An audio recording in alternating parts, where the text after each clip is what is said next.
We're in. What's up, Chad? How's it going, Zach? I'm doing good. I'm doing good. I am really, really excited about this conversation today. It's a big news. Big news to the community. 2025. Big news. So Huge good. news. Yeah. I'm hyped. I just came off of the EKC prelims, had a lot of good conversations around Yeah. Kendama Co. And Mm-hmm. so yeah, I'm hyped. This is my first time, I guess, talking about it on a podcast. So we can really Yeah. dive in and get all the details. So I'm stoked to talk about it. Mm-hmm. Yeah, I'm really excited too. I saw a little bit of the EKC prelims. I saw you broke down the shape. We'll get into that experience later on. I can't wait to hear about that. And when did you get back? You got back like a couple days ago? On Monday night, yeah. Oh, So okay, cool. I wanted to be back with like a week to kind of just recover and be fully ready for battle at the border. Yeah. KD's getting in on Monday, so I was like, okay, I've got 6 full days to myself basically to get everything ready for battle before people start getting in. So Yeah. Nice. yeah, man. Yeah, that's right. Yeah, full battle mode now too, which is Yeah. sweet. But It's gonna be an epic week. I can't wait. I can't wait to talk about what KenCo Co has in store for that event as well. But yeah, dude. So to start this conversation off, obviously the players who have known about KenCo Co would love to know right off the bat, why, what's the plans. But I want to give a little backstory for those who actually haven't just found out KenCo Co maybe for the first time since he took over. There's a little bit of a backstory. So for those of you guys who don't know, Chad actually was a sponsored player for KenCo Co. He got on in 2013, 3 years after you started Kendama. I remember that you entered the sponsorship contest and you ended up on the Zen team, which was like the team below the pro team. Yeah, like and then team basically, yeah.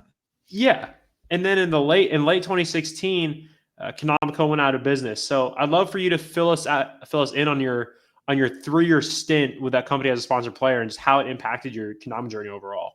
Yeah, definitely. So back in the day, KenCo brands sponsorship, it was still developing, kind of figuring out like what's the best way to get a team. And back in the day, it was those sponsorship contests. So you put together the best edit and submit it, and then companies would choose their team based on these contests.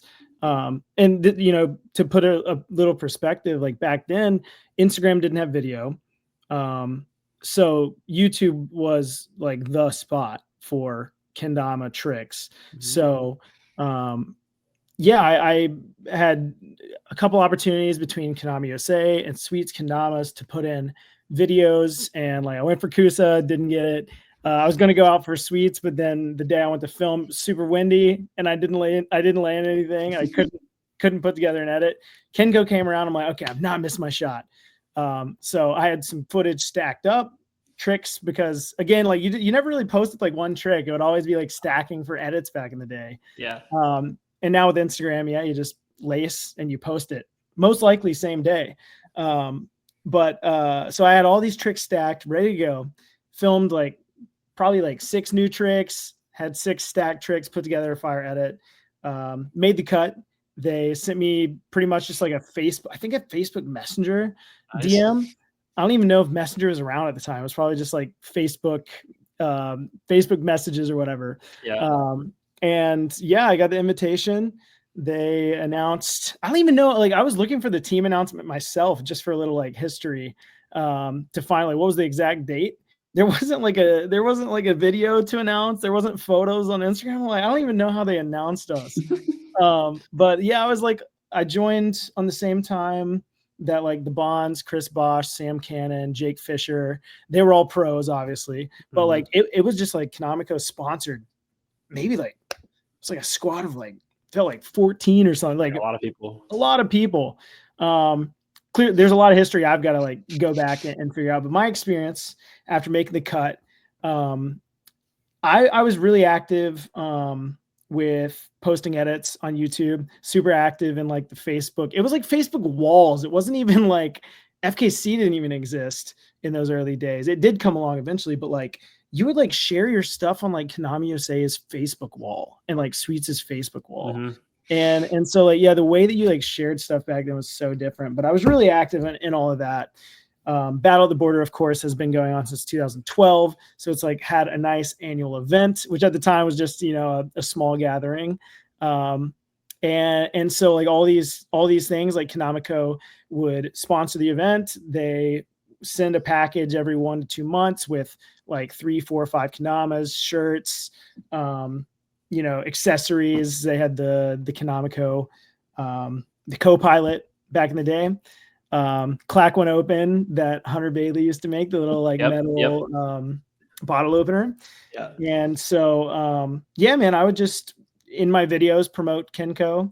And when I went to events, they covered a hotel, they covered food. Dude, they would pay for our food, which was crazy. That's so awesome. The first time, so Daniel Robinson, now a Sweets legend, was like the Kendama Co team manager and manager of Kendama Co at one point. And so he just like, at events, it was just like, what do you need? Are you taken care of? Are you good? You got all the damas you need?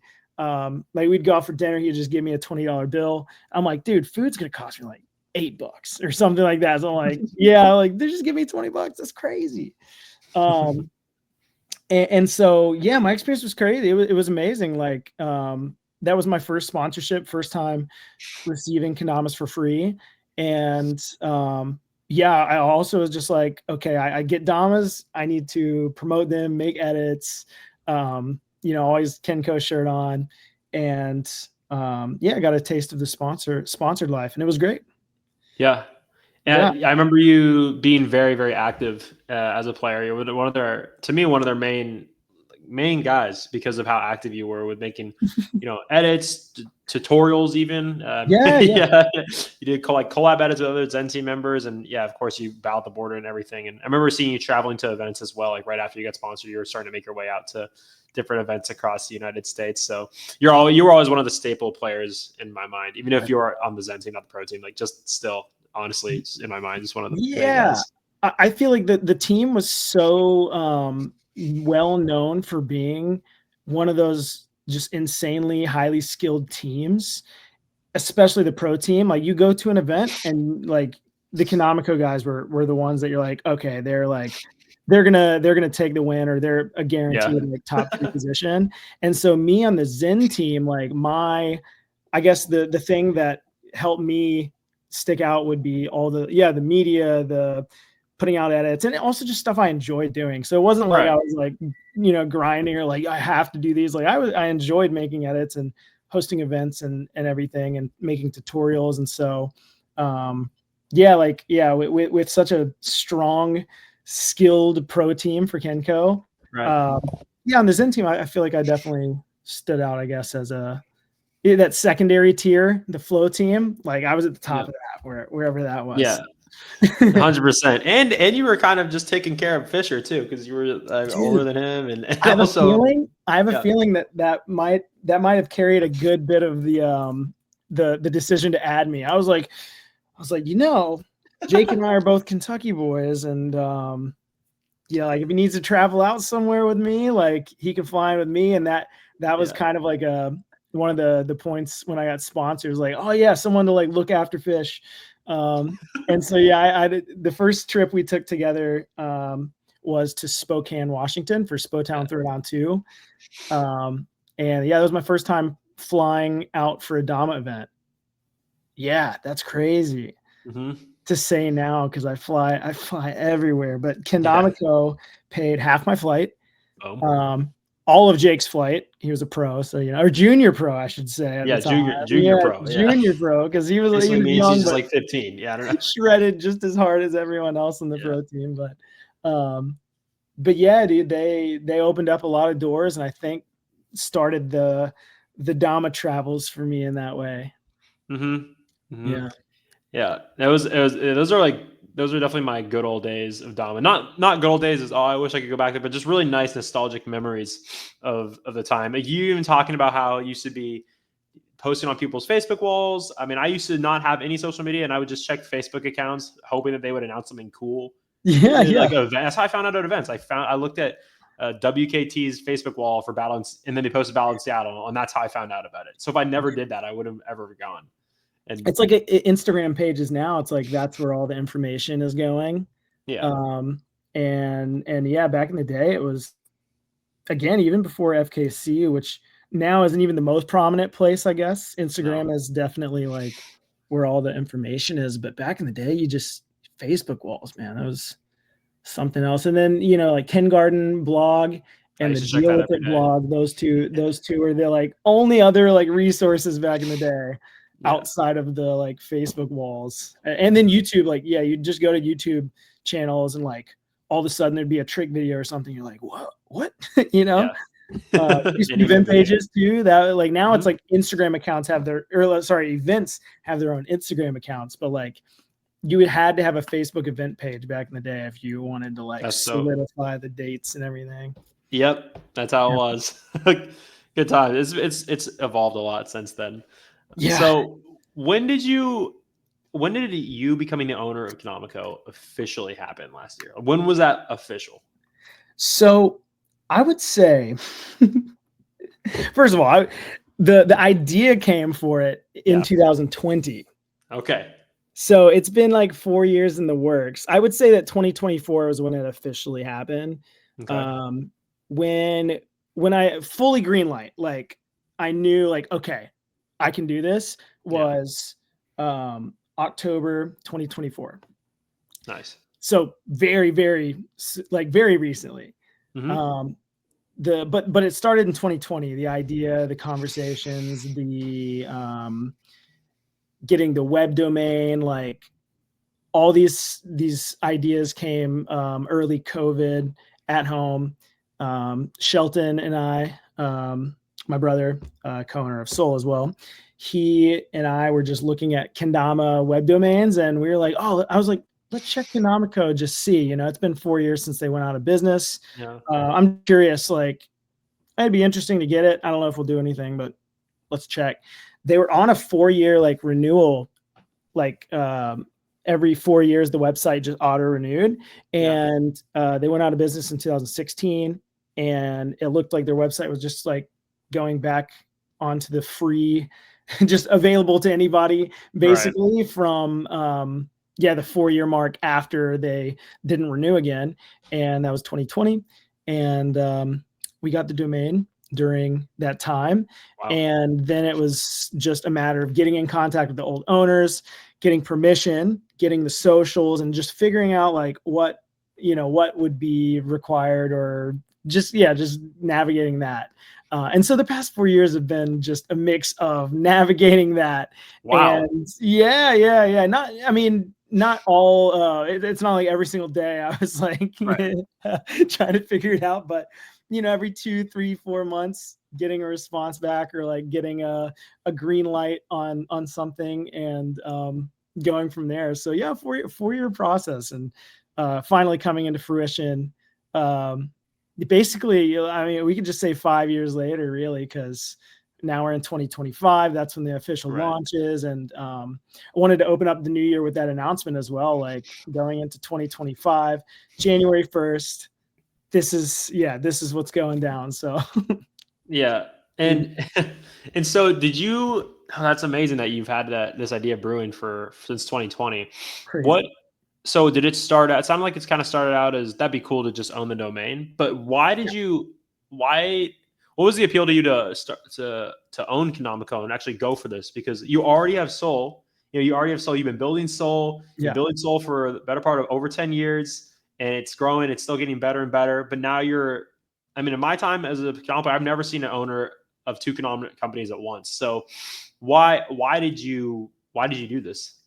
Yeah, I think like part of me being a player on the team, just there was that 3-year span where I was Mhm. sponsored.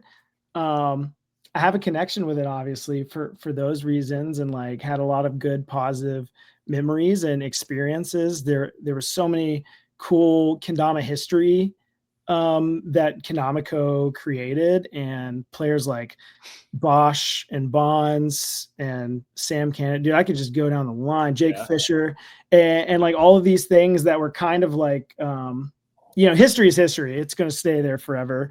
But the idea that like nothing more could come from it, just the idea of like being able to preserve that and like continue the cool and dope things that Kendama Co created was really exciting. And I remember just those early days of Kendama Co, I had some ideas and like I would pitch them within Kendama Co, like, hey, it would be just like any sponsored player or like anyone who loves a brand will say, hey, I would love to see this from you guys.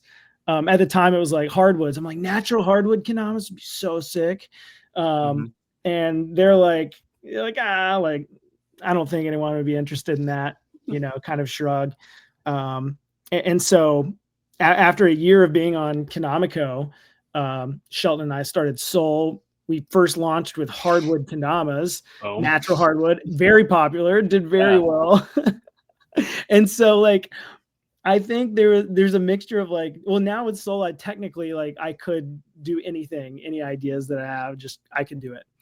But with Kendama Co back in the day, just as a sponsored player before Sol, had like ideas for the brand, like, oh, I'd love to see this. And so now, I can do that with Kendama Co. And Kendama Co has its own feel and vibe. Sol has its own feel and vibe. And so, I'm just excited to kind of like see those through. And like two completely separate brands, by the way. Two different websites, social medias, everything's going to run differently for both brands. Of course, with the knowledge I have and everything with Sol, it's going to make it a lot easier. But I think for those reasons, just like being a player, being involved with the brand during the golden era of Kendama Co, and just the time I put in there, the time and all the history that all these Kendama players, and it just stops and it's over.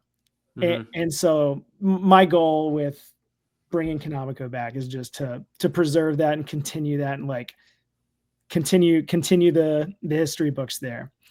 So no, that's actually amazing because it wasn't an abrupt ending to Kendama Co. From the outside looking in. I mean, you guys literally started like 2 different teams: Ambassador team, Origin Pro team, New Pro team, additions to the Zen Pro team. There's like 4 teams on Kendama Co, and then 1 month later, guys were going out of business. And so I was for you back in that time. Was that kind of did you see that coming, or was it really surprising to you too? So I'll kind of tell you my experience, because I think there's a lot of like I've heard a lot of rumors and stuff that I don't even know if they're true. And as a flow team member, it's like in the company, you don't really, the relay of information or just how much in general. It's like owners, management, pro team, flow team is like bottom of the charts there. And so back whenever, I'm trying to think like what kind of sparked me leaving. I think the big thing, one day Daniel Robinson called me, and Daniel Robinson was like, he's the guy. He was my guy. Like, he's the one that sent me all the packages. He's the one that like made sure when I traveled out to an event that my flight was covered, my hotel was covered, the food was covered. Any problems, D-Ro. So like D-Ro gives me a call, and he's like, hey, Kendama Co, financially is going through some trouble. They've hired on a new financial advisor. They're making a ton of changes, and in all this new change going on, like in a result of, in a effort for Kendama Co to kind of get back into a better financial position, they've sadly let me go. He's like, I want to encourage you, just like, it's a cool position. You're a great player. You're doing a lot of good things. Like, stay with company.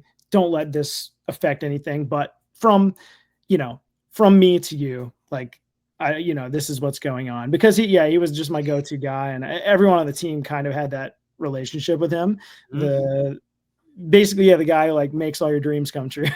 and so that conversation, I'm like, left that phone call, and I told him on the phone call, I was like, dude, like, I don't know, if you're not a part of Kendama Co, I really can't see myself wanting to be involved. And he did everything to try and encourage me to like stay.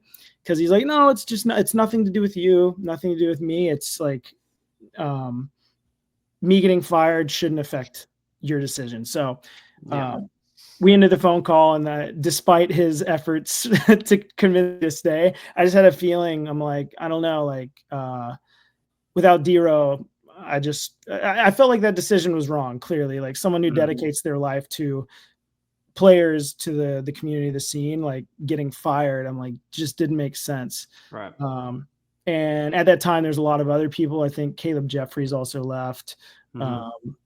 I can't remember the exact like order of things because it was 2016, 9 years ago. But like I just remember the feeling of like, oh, there's some changes happening. And at the time, I had Sol Kendamas a year long at that point, and so I was like, oh, I could just focus my efforts fully towards Sol. And there was a point where I was like at an event, I'm like, if I use, because I was sponsored by KenCo and like starting and running Sol, I'm like, dude, do I like play a Sol? Do I play KenCo? And I found the balance would be like wear a KenCo shirt, play a Sol, or wear a Sol shirt, play a KenCo. And like I did that at a few different events. And so Dero, just like imagine the guy who makes all your dreams come true. Never had any issues, calls you and say, hey, I got laid off. And your team manager, I'm like, something's weird, I'm out. A few other people left as well. And you could just tell there was like a shift in the way that the players, the company, the community feelings were all just mixed up. And then came the mass wave of adding players like crazy. Like even some players on Sol that we had left Sol and joined. Cal Nasser left to Sol and then joined Kendama Co during that time. Cam Herrera, a player that was grinding for Kendama Co like probably 3-4 years, finally makes the cut. Like everyone who was basically going for Kendama Co and had like put a lot of time got invited to join. And I think it maybe was an effort in this like recover the financials, let's add more players who are promoting the brand. It was like an all in. It felt like maybe, in poker, just like all chips in. And then kind of the thing is that works. That could either work really well or that could work really bad. Yeah. And I think again, like this is just my, my perspective of it. I assume they just went all chips in and it didn't work.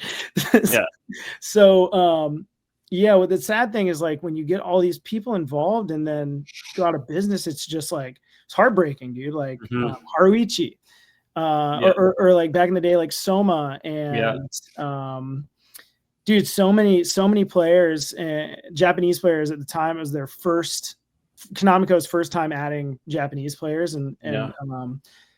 And so like all these people like Cam Herrera had been working their whole life, get sponsored. And then like 2 weeks later, companies like announces their liquidation, going out of business. Terrible. So it was just like, it seemed like the momentum was just about to go crazy. But I guess it was, that like all chips in, like I'm all in, and it didn't, like they lost the bet basically. Right. And that was definitely, I remember it seemed like it was one day they added everybody and all these announcements. And the second day I read liquidation. And back then I was like 13 and I was 16, but I just wasn't I just couldn't really believe that that was the first brand that I vividly remember going out of business for me. So I thought, oh, liquidation, what does that mean? Oh, okay, they're done. Okay, you're like Chrome 75% off everything. Okay, I get it. The Chrome liquefy and liquidation sale, two very different things. Like, So that was just there was that time. I mean, for me, it was just so easy. Like, oh, Sol Kendamas. Like, I was feeling the like conflict of like, what shirt, what Dama do I play? And at the time, like all the factory shapes were just, there was like a factory standard shape, and then different brands would just put their logo on it, and like everyone that made Kendamas at Hanrui, it was pretty much the same shape like back in the day. And so for me, there wasn't a like, oh, I like this shape better, or like, oh, this Kendama's more like all the Tamas were slick, the bevels were tiny, so it was literally just a brand thing, right? Whereas now there could be a better argument for, you know, preferring to play what Dama or whatnot. But yeah, it was kind of an abrupt ending, and then just like after everything was sold, just done. But I remember during the time of the liquidation, like there were, I feel like I remember other brands, like they were selling Damas for like nothing. Oh, Like you can get a nothing. 20 pack for like $40 or something. Like it was crazy. And other brands were like, yo, it was going on for so long, the liquidation sales, that other brands, like, I guess must not have been selling much. They're like, could you guys please just like stop? Cause I feel like people were just buying KenCos left and right whenever they're going out of, I mean, liquidation, that's the point, but right. Yeah, that time was a wild time for sure. Yeah. And speaking of brand, you did mention back in the day that, okay, Kendama Co was known for their skill level. 100%. I mean, 100%. That's correct. Yeah. And honestly, I remember Kendama Co, for those who aren't really too familiar, started a lot later than 2016. Kendama Co had a cult-like following. I've seen so many players online, and honestly, and even in the comments of the post that you put of the re-announcement or the announcement of, hey, I'm the owner now of Kendama Co, of saying I need to play again, from players who haven't played or haven't been active in years. Like, I need to play again, or I haven't played in several years, but I know this is huge, or I haven't played Dama in 5 years, but this makes me want to pick up Kendama again. Yeah. What do you think? Do you think it was just skill that attributed to that powerful brand image, that powerful fan following back in the day? I mean, you just mentioned it was all brands back then, and Kendama Co's brand was clearly different than others. Yeah, I mean, there's a couple things. The team obviously just being the, you know, most skilled. Yeah. They were the kind of players that they also party. It was like a party hard kind of thing. Like you'd see them Friday night just partying, going hard, and then just show up to the competition super hungover, like out of it, and then just win effortlessly. And you're like, and then right back to partying. You're like, how do these guys, like, what are these guys doing? There's people that like work so hard at like practicing and like dialing in, like good routines, practicing, warming up, even back then, a lot more now than back then.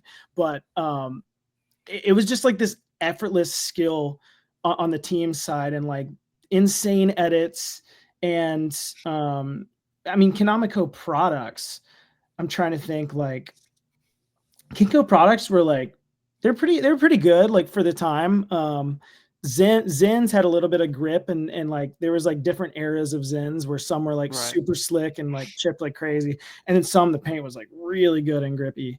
I think another factor is like Daniel and Chris Bosch and Dana Robinson would write notes in every single package and like paid attention to the people ordering from the website. Like it was just super hands-on. The customer service was like phenomenal. And I think just, you know, Chris and Dan, they were employees of the brand, so didn't own the brand. There were two owners. And the owners were like pretty much, from what I understand, like not very involved in Kendama. They were people who like thought Kendama was cool and interesting, but they weren't like Kendama players in the way that you and I are, or most people. And Daniel and Chris were employees that were also like pros for the brand, and like very much Kendama was their entire life. And they have a passion for Kendama and love Kendama and would do anything for Kendama. And like that seeped into the company, and all the people who bought Kendamas from Kendama Co were, I guess, like impacted by the love and passion like Chris and Daniel poured into Kendama Co. I think that was probably like, in addition to the team just being filthy at Kendama, like so good at Kendama, you have these like two guys that were the day-to-day operators, just pouring their like heart and soul into this brand and like into the Damas and the orders. And so I think those two are probably the main reasons. And then, like a lot of other little stuff might go into it, just like maybe their vibe at the event, or, you know, you come up to the booth and it's like, you just feel like like a homie or like family or whatever, you know, like Mhm. it seems like Kendama Co it was never like there was no like transactional type, you know, the experience was like never transactional. It's like you're a homie, you're part of the KenCo family, and like, Yeah. yeah, every order getting notes. Oh, also like, you know, when someone requests, when you order a kendama, you're like, let me get 80-gram Tama, Yeah. 80-gram Ken. But for the Ken, could I get a 44-gram Serato and a 36-gram Spike? Like, they would do everything. Like, what, like, dude, the notes would, they might even ask, like, hey, could you throw in, like, I don't know, just like throw me in something from The Office. Like, they like throw a highlighter into the box. Like, dude, any custom like order note, like they would do Yeah. it. So like they just went above and beyond, I think. And nasty team, good product, and people who really care, I think took Kendama Co to where it was. And that's where that like cult following really came from. And just years of that. Like, Totally. yeah. Again and again and again over multiple years. That what you said about customer service, that's something that I just totally forgot about, but they really, really had an elite level of that. I remember whenever I ordered from Kendama Co, I always got a note. It was Yeah. Yeah. amazing. It was actually amazing. And they always threw in like extra stuff. I mean, their whole thing was throwing in candy all the time. Dude. Yeah. Yeah. So Like high that's just chews. like a little bit of extra, like, yes, Good you know, a candy little bit of too. yeah. They had good candy, and it was just something that those little things. And now that you mentioned it, I mean, Dan and Chris being employees there and pros, also they had such a good pulse on the community because of that. Totally. Yeah. So I mean, the connection I'm sure everybody felt from them was just higher than other pros in different companies as well. So that is absolutely huge, and it just makes me wonder, like, just how the whole liquidation just thing even happened. Because honestly, it's from all of the stuff. I don't remember what was back then. What was going on financially, but it seemed like they were not doing fine. And then, yeah, in the blink of an eye, it seemed like, oh, okay, they're gone. But I don't know. I don't know who I'd have to talk to find out that information. Not that I don't know if I'll ever search for it, but yeah. Yeah. I mean, I know like Daniel and Chris both have their like perspectives as Yeah. employees and like pros. And then like the owners have their perspective. And then, yeah, like as a player, like I had a perspective that was still like pretty outside perspective. But yeah, I don't know. It's interesting. I'm sure you could probably interview. It'd be interesting to like, I don't even know that it'd be worth interviewing like the old owners or anything, but Finding like I haven't even asked because I'm like, I just want to, maybe it's a Yeah. sensitive thing. But Dero and Chris have just kind of told me some stuff as well. Yeah. And I'll ask occasionally. I'll just like have a question. I'm like, hey, is it okay if like ask you guys? Because I'm just like interested or like yeah, I would love to know more. And I'm like, is it okay? Like, are you guys cool? Is it cool if I just ask you questions anytime? Yeah. And Dero's like, Chad, I'm an open book. You know, any questions you need, just let me know. And so yeah, if I have like any old history questions or something, I was like, yo, Dero. He's like still the team manager, just yeah, just we still have that relationship. Yeah. Just Yeah. Yeah. That's awesome. A lot of the like note writing and like the customer service that like Dero and Bosch just like 10 out of 10. I took that and like applied it to Sol from 2014 to 2021. I was packing every single order and for like 7 years, and every note, every request like met to the best of our ability. And like Sol also for the first 7 years very much had that exact same like attention to detail and customer service. So yeah. And what changed? You guys don't do it anymore? So here's the thing. Whenever we hit COVID 2020, there was like a spike in Kendama. Yeah. And there was this moment where my focus was in two places. It's like, or really, I guess you could say two.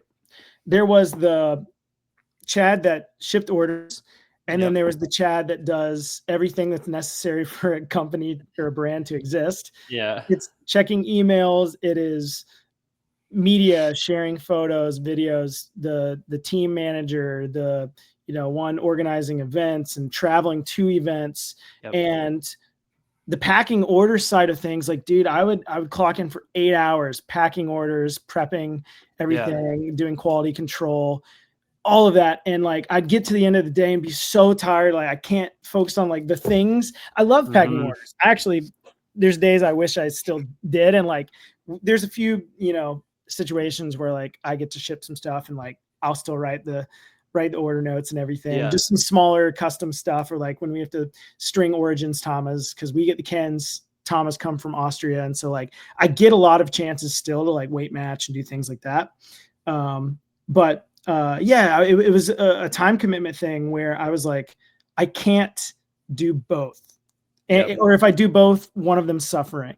And so Shelton, who's such a smart business mind, and loves solving problems, he's like, this is a problem, like you can't focus on all these other things. And so we need to find a solution. And that solution for us was a fulfillment center that ships our orders for us. So we get everything ready up to the point of shipping. And then they just take care, an order comes in and they ship it out. What that means is we lost some customization and a little bit hands-on, that like note writing and stuff, but I'm able to focus fully on making sure that we make really good products, that we're working with a lot of really cool, talented people, that I can go to events and not, arrive late Friday night, leave late Saturday night, because I got to get back and ship orders. Yeah. And there's events now, like we release a product in person, it releases online at the same time, and those products get shipped out before I even get back home.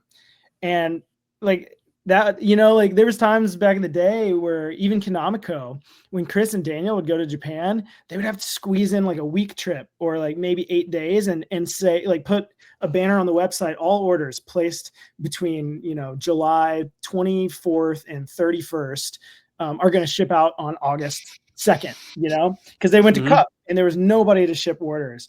And so I was feeling that a little bit, where I'm like, events, you want to be there and not just in and out, because it definitely puts not stress, but like you don't get to dive as deep as you like with people and experiences, and like you're paying all this money for flights. Right. You want to spend some time in the places you're going. And so switching to the fulfillment center has just allowed me to do everything else better. And so that being said, Kendama Co will also be taking that similar route, because as you know, I'm going to study Japanese later this year, not next year anymore, this year. Let's go. I'm super excited for that opportunity. It's going to be crazy, but there's a lot of things I wouldn't be able to do if I was also shipping every day. And so you got to give and take sometimes. And so, but I can do everything else a lot more deeply and intently if I'm not shipping. And so, but there's a lot of power in writing notes. So, definitely take notes from D-Row and Chris Bosch on that one if you're a company owner. Yeah, and you. And what I do now is at events, I'm like at the booth, like, let's chat. That's my time to like really, really connect more with people. And so, yeah. Yeah, no, it makes total sense. That exchange that you made with that decision you faced and the exchange that you made to where you're allocating your time makes complete and total sense. And so, and I'm sure Sol has leveled up so much because of that. I can't imagine how many hours you've saved. And exactly. I mean, you not doing the shipping is allowing you also to do stuff like be in Japan and also run Kendama Co and Sol at the same time. Yeah. So it's cool. Like really cool. I can be way more flexible. And again, like the goal is like, it improves the events. It improves the videos we put out. I can spend more time with our players, especially internationally. Whereas before, if it's like, I gotta get back and ship orders, it definitely, allows the brand to be a little more, free to breathe, I guess. Yeah. Totally. No, totally. A lot of people have been wondering, a lot of people have been asking questions. What does this mean for Sol and KenCo? Are you guys going to collab? What are you going to be the owner still of Sol? Like, people have said that. Yeah. Are you still going to do it? Are you, what does this mean? And you've made it clear publicly in the comment sections of your post that, okay, Sol and Kendama Co are completely two different companies, two different brand identities, two different shapes, and down the line, different teams as well. How do you plan on doing that in a really effective way? Because, dude, honestly, I mean, yeah, you being the owner of two companies, it never happened before. So it would make sense for people to kind of merge the two in their minds of, they're kind of intertwined, but you made it clear that they're two totally separate. How do you plan on making that a very strong, strong like image in people's minds that they're two separate? Yeah. So I think like from the get-go, obviously they've got the two different Instagram accounts, right, two different websites. The Kendama Co has all of these amazing designs, and some people have like played on them and recreated them or changed them, but all of that still exists and is very much Kendama Co. Definitely makes, you know, my job with Kendama Co a lot easier because I'll just be bringing back all of the favorite designs, like old school classic designs. And Sol's going to continue to do the things Sol's been doing, you know, the past now the past 11 years in 2025. So yeah, for me it feels like it's going to be easy. But I could see from the outside maybe that would seem, you know, pretty conflicting. And again, remember when I left, I was like feeling that like, oh, which shirt do I wear? Which Ken do I play? Yeah. You know, like right now I'm kind of feeling like my focus will be 80% Sol, 20% Kendama Co. Yeah. That might change down the road as Kendama Co gets, you know, more deeply engraved now that we're just kind of, you know, starting back slowly. But yeah, I mean, the goal mostly is, initially I've just been with prelims and battle coming up. I'm putting the shape out there and just getting a feel for like, what do people think? You know, getting a little bit of word of mouth. You know, there's 20 people, or sorry, I had 20 Kens at the prelims that were purchased. I think a few people bought a handful, either for a homie or something like that. But there were 20 Kens at prelims, 20 for battle at the border, and the people that get a hold of them are just going to be the first to, try out this new shape. And the goal with that is just to, just get those protos basically out there before the first online drop. But in the future, I actually plan on not vending with Kendama Co in person. So there'll be online drops, and then that'll still allow me to have the Sol booth. And another reason why this is kind of a big announcement, but like Kendama Co will be dropping one new Kendama, brought back an old design on the new shape. One Dama on the 1st of every month, starting April 1st. So April 1st, one Dama. May 1st, one Dama. And we're just going to go and bring back all the classics. And eventually, once we brought back, you know, all the like good designs, because they, you know, maybe there's some designs back in the day that I like don't care to bring back. Or So like we're going to bring them back one at a time, which gives me a lot of time to plan out, you know, like, okay, which ones do I want to drop in what order? And when it comes to vending, events are like middle of the month or like end of the month. And like, that would be a little tricky with the drops. This might change in the future, but this is at least like starting out how we want to do it. So with battle and prelims, super, like this might be the only time that we vend in person, at least for the near future. And if we do have a KenCo booth, it's going to be a very special thing, very specific circumstances related to that. I could definitely see, like, you know, if we had a new pro or something like that, I could definitely see that being a good excuse. Like, oh, a pro model. I don't plan on adding anyone for a while, so that is another thing. I was going to ask you about that. Because I need some time to figure it out and get KenCo rolling again. I'm not opposed, but for the time being, I'm like, I got to get it figured out before I get other people involved. Super exciting. But that being said, like at events, it's not going to be like, dude, I got a KenCo booth, Sol booth. They're not going to be combined. It's going to be Sol booth, and then KenCo is the online drops only. So, but again, some special situations, I might do something intertwine special. A little bit. Yeah. But as far as like you're not going to see a Sol table. It's like KenCo Sol table. Maybe a battle at prelims, but other than that, no. That makes sense. It's just that's really awesome. I love what you just said about kind of that strategy of having them only being online, but also really tapping into, because you're right, they did have some epic designs back in the day, really iconic designs that I think would still do really well today, and I think would be received really well by the community. That's awesome that you're going to do a drop every single month. I mean, you started April 1st. I honestly looked at that and I thought, all right, what is this? Because back in the day, Kendama Co would always do April Fool's something. Kendama Co was the sell April potatoes Fool's and brand. sell boxes or whatever. I don't know, but just random stuff on April 1st. So I saw that. I thought, okay, is this entire thing a joke? Or one year they did a Velcro Dama where the Tama had the like fuzzy, and then the I remember that. Like, and then the Cotato, that was a classic. They read somewhere that like you could just write the address on a potato with no packaging, put a stamp on the potato, send it. Wow. No box. And so they're like, oh, let's do that for April Fools. Wow. Yeah. And funny. Like in modern Kendama, Crom has really done a lot of amazing April Fool's Damas. Yeah. But KenCo back in the day was like the OG, like the April OG. Fools. So a fun one to drop on the April Fools was kind of like is it happening? Is it not happening? Yeah. And there's going to be a lot of people who watch this are like, okay, it's good to know it's actually happening. But there's going to be so many people that still are just like, is nothing even going to come of this? Like, what's going on? So many people are thinking that, or maybe not so many, but I definitely see a couple here and there on the internet. So, yeah. and so you dropped, was it Ken only at EKC? Yeah. Okay. So, the Ken only drops prelims and battle, 20 for each, and all CNC made. So super precise, super sharp, super honed. Yeah.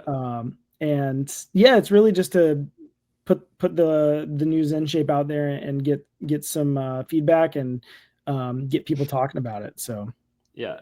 And I heard, so you designed it at Craft in the US. Yes. in Georgia. Yeah. So yeah, reached out to Konami SA because they're in-person, like prototyping, real time. You can go to the computer, do whatever changes you want to the shape, CNC it out. It probably takes, 20 minutes to get a spike, serrato, drill the holes, drill the cups, test it. And you're like, I really like this. It's a little base cup heavy. So let's add some more weight to the serrato, or like, can we take some weight out of I don't like the way the handle feels. Can we go in a little more here and then like put the Tom on it? And so, in one day, basically 8-hour session, went in and started with some strong concepts and came out with a new shape, and very, very excited about it. The no base cup hole is like that was a big thing for me, because bringing back an OG brand, they never had a drill base cup hole. No, never. They started like early, Mugen Maso's had the base cup hole. Yep. Deal With It was an early adopter, and Analog came in with the portal, and before that, like, this is all you had. So I wanted to achieve good lunar balance, modern day cup size with the no base cup hole, and I think I did it. So yeah. Yeah, it looks like a really awesome shape. You definitely you said you took some inspo from the Sulab shape, the sync shape, with how pronounced the handle ring is. So sync, you could like put your thumb and like it's this nice little hook. Yep. But their slip ring is so small, and the cup, the bottom cup is small too. Japanese players like a smaller setup, so it makes sense. But I wanted that slip ring to be a little taller. And I kind of have smaller hands for an American, or even European as well. And so like, my thumb just like, it feels so good on Ken flips and juggles to just catch right there. And so that was like one thing I knew about that handle that I like really wanted. And yeah, we achieved it. We did it. Yeah. And it sounds like the response at EKC was really good. Yeah. Everyone, and I was like, be honest with me. Let me know, like, what do you think? And everyone just, dude, I love it so much. Or like mind blown at the no base cup hole, but like lunar honed. Feels really good to achieve that. Yeah. So, at least from what I've heard so far, good things. Yeah. I can't wait to try. I mean, are you going to have some at battle or?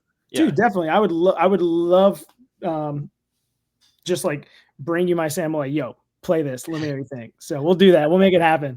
Cool. Yeah, no, it looks so, it's so nice to see the Kendama Co logo on like a new shape. That's what I first Crazy, thought right? when you said, yeah. Is that a new design you're dropping? Is that in This the is works? so this is the cream. This will be the first launch for sure, April 1st. Yes.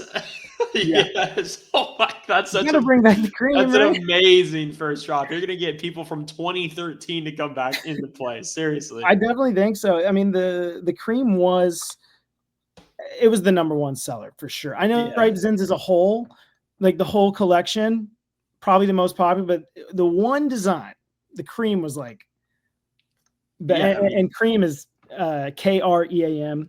Kendama rules everything around me. But yeah, that's so nice. Those were famous back in the day. Everybody wanted one of those just because, yeah. old creams didn't do that. I will tell you that much. No. Not at all. Not at all. Those, oh man, I can't wait to. That's so cool. You're really tapping into the original designs of KenCo and bringing it back on a modern shape. I mean, that is so nostalgic, so amazing. And actually, one person, this is an Instagram question. We'll get to those later, but one person said, you know, his take was, oh yeah, nostalgia tends to be short term. You know, it tends to be short term. And how do you do? He basically was asking, do you see this as a long term thing? Interesting. Yeah, I mean, for me, I have all the things that I knew. This is crazy. I never had a cream back in the day. So Yeah. this one, Wait, my first cream was the sample I made for myself. But like maybe that's because I was on the flow team, right? The Zen team back in the day. Yeah, so you asked for one, they're like, yeah, I'm sorry, we ran out. Yeah. But yeah, I'm gonna bring back all the designs that were in my brain, the iconic, like 10 out of 10, always selling out.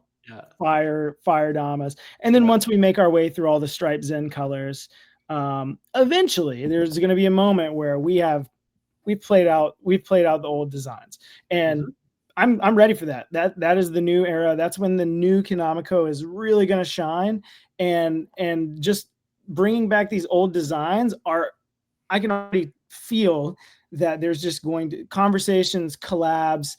So many brands have reached out. Yo, when can we collab? When can we make something with you? And I'm like, we're locked in on bringing back the old designs for a bit, but let's chat in the future. And so there's a lot of cool things that are going to come in the new KenCo after the nostalgia hit, and really bringing back all the old designs, a mix of teaching the history of like, this was old KenCo. This is what we were known for, and bringing it into the modern era of sticky Thomas, 62 millimeter, big bevel, on the new shape. And so, yeah, eventually we'll get through all the designs and everything. And like way down the road, Striped Zins are always hard. They would like go in stock, sell out. And then everyone's like, when are you guys releasing more Striped Zins? Like down the road, once we start really getting into the completely new Kendama Co stuff, I would like to just, the Striped Zins will be the mainstay, basically. You can go on the website anytime, get a Striped Zin. But starting out, again, we're just really slow, kind of getting a feel for like, okay, what do people like? And I'm not changing the designs either. Somebody asked me like, hey, are you going to add some tracking dots to the Striped Zins? I'm bringing them back the same, like they're going to be as close to the same as I can do. So eventually in the future, down the road, end of 2026 or 2027, we'll bring the Striped Zins and improve on the tracking, maybe add that little bit of natty around the ring, whatever people want. We'll get the feedback. And so, yeah, for this first year and a half, 2 years, we'll be bringing back all the good stuff. The Rasta, gotta bring back the popular setups from the early KenCo days. So, and there's a lot of stripe colors. So we got time. Yeah. Oh, there's a ton. There's so many. And Gers, there's colorways, the Gur color. I actually wasn't even sure you're going to bring back the Gur colorways. I wasn't even sure. I was like, is it going to do that? And it looks like you are. So some of them. First one, yes, because those like while well, Gur is not the one painting them, and I'm not going to call them. I mean, people will probably refer to them as Gurs, but you know, the fade designs are it's really something people haven't done in a simple way. You know, like a fade is part of a design. Like for example, the Linden mod, white to purple fade. That design, just the white to purple fade, a really popular design back in the day for KenCo, and this is, I mean, dude, I'll just say it, like, cream could be any color, man. Just think about it. You know what I mean? Like, I don't know what the color for battle is next year, but like this year, imagine if there was like a purple cream, it would hit. It would hit so hard. So there's like, everybody would buy one. I feel like that's the new KenCo. That's way down the road. Don't expect different color creams, you know, off the rip. But like, yeah, there's so many old Gur designs that I want to bring back on the new, you know, new and improved shape Tama paint, and we gonna do it. We gonna do it. Yeah, that's super exciting. I can't wait to see all those come back to life. I do. I want to real quick before we change. I do want to, while we were talking about Sol and Kendama Co, a lot of people don't know this, but we had a collab with KenCo back in the day, and they were gold to white fade on our Kens, but they were Gur painted. This was June 29th, 2015. And it had 1,264 likes. Like back in the day. That's a lot. Back in the day, and look at those, like the base cup is smaller than modern day big cups. And the paint wasn't sticky at all. It wasn't even grippy unless you really like spit. It was just really durable, right? Like that was so durable. I mean, they didn't ship. That was a positive for sure. But as far as like Sol and Kendama Co, like that collab will happen. I know a guy. He'll say yes, I'm sure. Yeah, easy. Do you envision? So it sounds like you're really keeping for the first year and a half, 2 years. You're really focusing on, you know, honoring the old brand, bringing the classics back on a new and modern shape, which is going to hit both crowds. You know, the modern people who don't really know Kendama Co for its back in the day, but also hit the old people who are, you know, probably going to come back into the game literally just because you're bringing these back, which is so cool. Hitting both crowds. What do you want? And after that ends, obviously, you already said you're ready for it. You're ready for it to you know officially start the new Kendama Co and brand new designs, brand new everything. What type of things do you want to add to the brand? I guess really what I'm asking is what do you want people to feel when they play Kendama Co, like past the nostalgia, past this like X factor of, you know, you bringing it back down the line when you're in this stage. All right, 2026. What are you looking for people to feel from Kendama Co at that point? Yeah, I think that's something that's I want to develop and kind of happen organically in the same way that Sol has. There's a lot. I think it'll just kind of happen naturally with bringing them back and rolling them out. And I guess it'll also kind of like grow and develop with me as a person. And so like, yeah, that is like, that's just going to be something I'm navigating now. Right. And not something I have like this very like Kendama Co is going to, you know, bring out this feeling. But yeah, I think I'm going to leave that up to nature basically. I definitely, the feeling of old school Kendama is always going to be present there. But with that modern playability, I think simple designs is going to be a big part of that. Yeah. Nice. And another thing, like Kendama Co never had Maple Kens, so we're bringing the Maple Ken into the modern Kendama Co. Beach Tama. I know you and Nick back in the day were like the biggest advocates, Maple Ken Beach Tama. So go wrong. Lyndon put me onto that. He was like, dude, Gallagher's Beach Tama Maple Ken. Like, he's like, I want that for my mod. So we kind of started doing that with his mod, and the team loves it. So with KenCo now, that is another thing where it's like, dude, it was all beach Tama, beach Ken. Kens weren't super durable.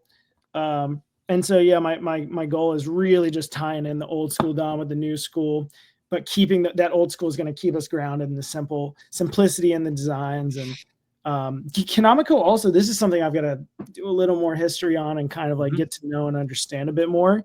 But Zen, Kendama Co Zen, that was like the name of their line. And so, like, you know, what is Zen? And also just playing more on like, what were their inspirations? Okay, how do we now apply that to what I'm doing? And I worked with Kelvin to redesign the new packaging for Kendama Co. Nice. And yeah, like our first production is like happening now with the new box, new colors, new designs, new shape, and everything. And the box, we've just take the old box and improve on it. Like, just make it a little more modern. So this idea of just taking the old and the new and beautifully, you know, meeting in the middle, basically. And so even with the packaging, there's going to be so many good throwbacks in the packaging. People are going to be like, oh my gosh. And I'm going to try and, again, like, my goal is to share that history as we're, you know, releasing the new stuff, show the old stuff side by side. Like, hey, this is where it was. This is where we're at now. And a big part of this too, keeping the old logo, dude. The old logo is so good. Like, I've had so many people, are you gonna, you know, like, change the logo, like refresh the logo? And the logo's staying. We're not, you know, we're not. And that Ken, it's like, look at that, man. It just looks so cool. It's just so nice to see it on a modern Ken.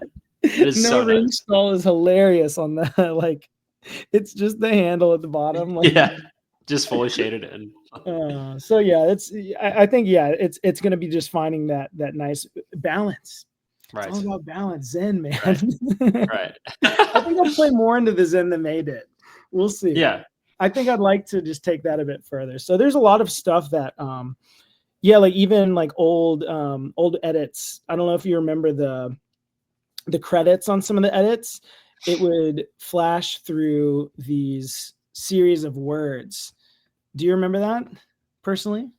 Yeah. They would end it, and then it would go like, and it would flash it, and it would go super fast. You couldn't read it, and then it go balance, creativity, yes, patience, perseverance, skills, and then it would repeat that over and over and over and over again. And so, like, things like that they would just, that was only at the end of their edit. It would never be on packaging or on a sticker or a shirt. Maybe they did it on a shirt. I can't remember. Again, I need to do more research, but I want to take these things, like, for example, if that's only on the videos, like, dude, I want to bring that, like, maybe there's a Kendama that has that all around it, or, you know, if we make it into a shirt or anything along those lines. There's just so much potential for, like, something that they maybe tried or put out there, and then we just take it and expand on it. And that's kind of where I see the future in that way. And the feelings that people will get from playing the Kendama will come from those things. So yeah, I really like that. And so it really seems to me like, of course, I mean, you're just starting to rebuild this, and you can't give a grandiose plan, you know, right now. Of course, I mean, you're still reviving it. You haven't even launched officially yet, you know. I mean, like, April 1st coming, we'll see. so that is really, really cool. You're really delving into the reviving the history, because it is really notable history, and I can't wait to see the modern twist you add to everything, and how the community now, the modern community now will now be able to appreciate the history that was so amazing to all of us veteran players back in the day, and just to keep it going. I really, really admire that. And man, it's gonna be so cool to see those designs on modern shapes. I can't wait to try one at Battle. So thank you. Thanks for sharing that on that topic. Yeah, I'm excited. I'm excited as well. There's like a few players that I was just like, hey, let me know what you think. And I just want to sit there and watch. Like, it is always funny whenever you let somebody try your setup. You're like, oh, it's so good. Or they ask and you watch, and then they just like miss for like, dude, yeah. That it's so honed, and you're like, I'm like, I want to watch so bad, but also like know the pressure of like, hey, try this, you know, and then you just, and then there's other players where like they take it and then they're just like, this was cool seeing Joris Schwepp. He used to be on Konami USA. Yep. Back on the tribute team, I think. And he got a new KenCo from me at prelims and watching him play it. And there was like a cipher, the Burl beam. And he hops in like border balance, flip, tap, tap, juggle, like going to bird. I'm like, it's so cool to see an old school player in modern day ripping on a modern day Kendama Co. I'm like, that was a moment I was like, what is happening?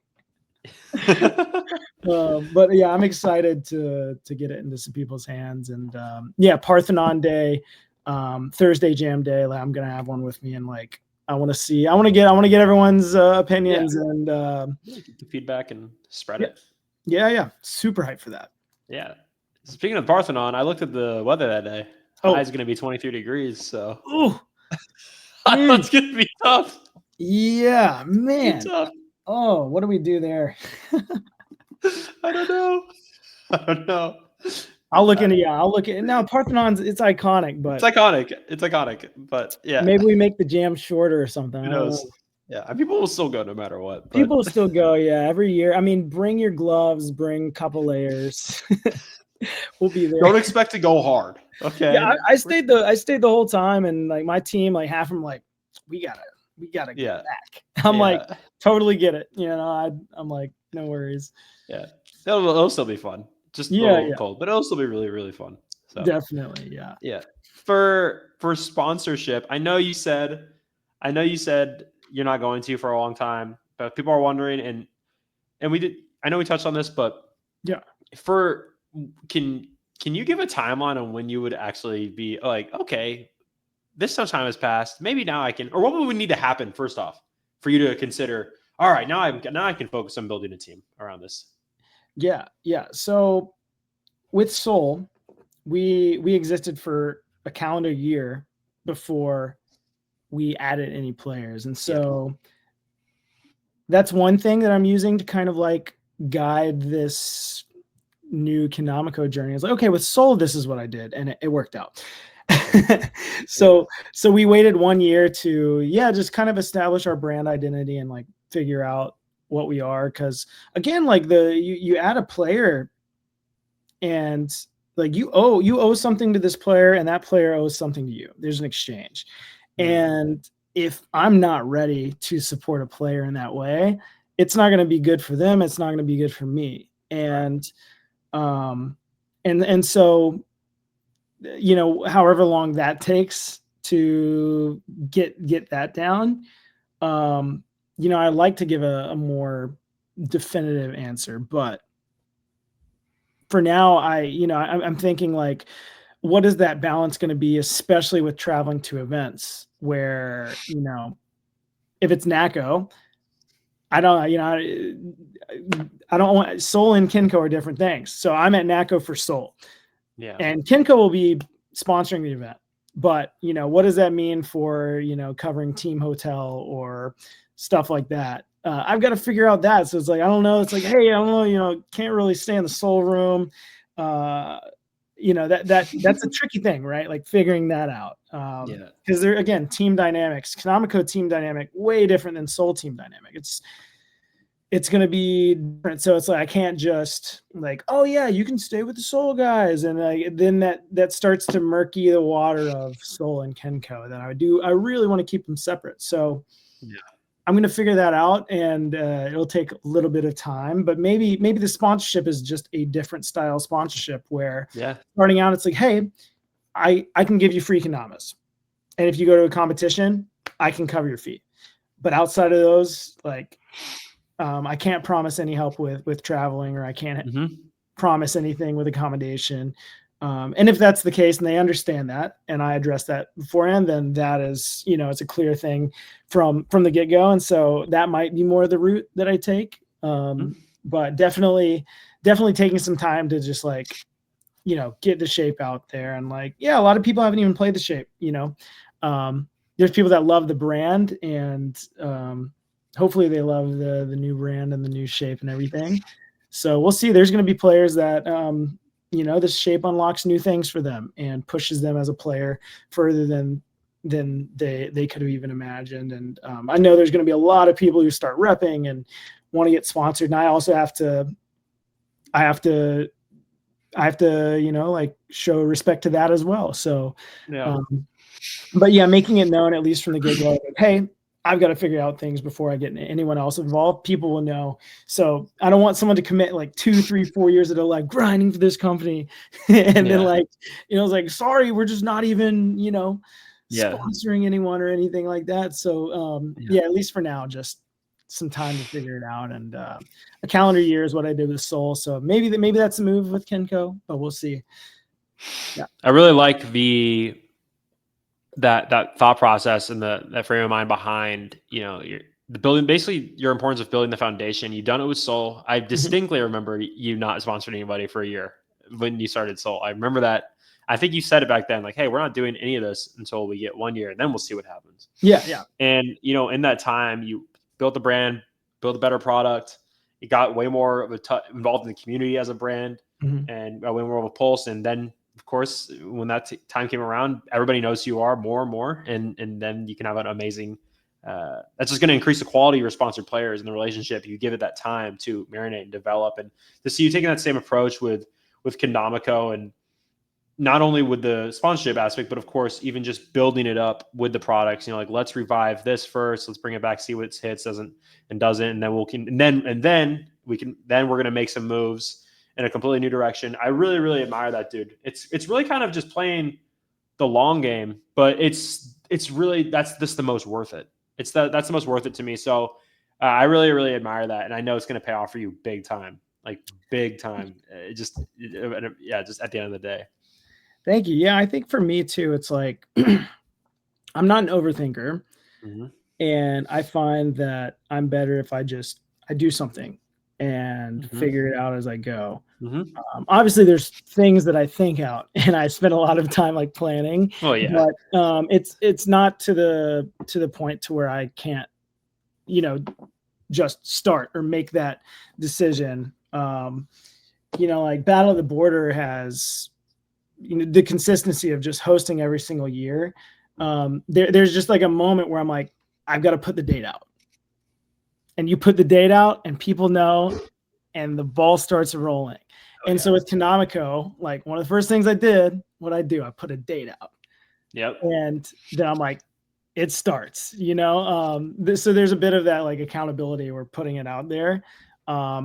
And then figuring it out as I go. Like I don't have all the answers immediately for everything that I'm doing, but I find that just making an actionable step in anything and everything in life has been the key to me just doing cool things or ending up in cool places or meeting cool people, just going and doing something. Yep. Kendama Co is very much that as well. Yeah, figuring it out along the way. I love it. Just at least starting and doing something, and it's taking you this far. I mean, let's see how far it continues to take you. So I really can't wait for that. It's gonna be awesome to see this journey, dude. It's really, really cool. So as the owner of Sol Kendamas, beloved brand, one of the main brands, top brands of today, you now have knowledge that a typical Kendama company owner for the first time just would never have, because you've known this company. You've owned the company for 10 years. What has been the biggest shortcut you've been able to make with Kendama Co with that knowledge? Something that might take a ton of time to figure out for Kendama Co that's just automatic, like boom, you already know what to do because you've been in the situation for so many years. Yeah, I mean, probably the initial thing was like just my ability to send an email to Jeremy and like, hey, I want to design a new shape. Can I, when's an open schedule? And he and I have that working relationship to where he can go, oh, I trust Chad. I know Chad. He's been in the shop before. He knows Ryan really well. He knows Corey really well, who are running so that was just like, to design a new shape was like, so, like so simple, whereas someone else might be like, okay, do I prototype at the factory? Do I reach out to Quad and AJ? And like, I know they have a CNC and he does hand turning. Do I like reach out to, I know 3Lude and like Rod hand turn Kendamas and like, there's so many different ways you can go with that. And for me, it was like, to know that like I can drive to Atlanta, hands-on, design a shape, and then know that they can make a document that I can send to China and produce these at a manufacturer. Versus, yeah, if you also hand turn something, it's like, oh, but then you might not have the AutoCAD file for the, making the shape overseas. And so that was one step that was like quick. And then also just the knowledge of like, okay, what are my capabilities for producing a Kendama? And, how do I, again, tie in those old classic designs in a new modern way? And with the handle as well, this is, I haven't heard anybody really talk about it yet, even though we've showed it off. This is blue. It's a blue handle. And it's not pad printed. It's actually laser engraved and then painted, filled in with paint. Oh, and so cool. This is a concept that I've wanted to do with Sol for a while that I just think I saw Active Kendama did it a while ago where it was a heat stamp and the heat stamp had like this red filling. I don't know if you're familiar with that Active Kendama, but like you can hold it back here and see that red handle. And I'm like, oh, that's an Active Kendama. And I forgot who it was. Maybe it was Christian Frazier was kind of saying, he does a lot of design work and I work with him a lot. He's like, if you can hold a Kendama like arm's distance and it's just, iconically that Kendama, you can like, oh, that's this mod or someone's playing on stage. You're like, oh, he's playing a decade mod. And then there's all the designs. It's like, oh, is that this Kendama from this brand or this one? Or in a clip where it's like, dude, if you see blue on the handle, without a doubt, that's a KenCo. And so like something like that, where it's like nobody would ever think of that as a new Kendama company owner, zero experience. So there's a lot of little things like making the shape, some just like pure thoughts that are, okay, how do we make this Kendama iconic from a distance like that? Yeah.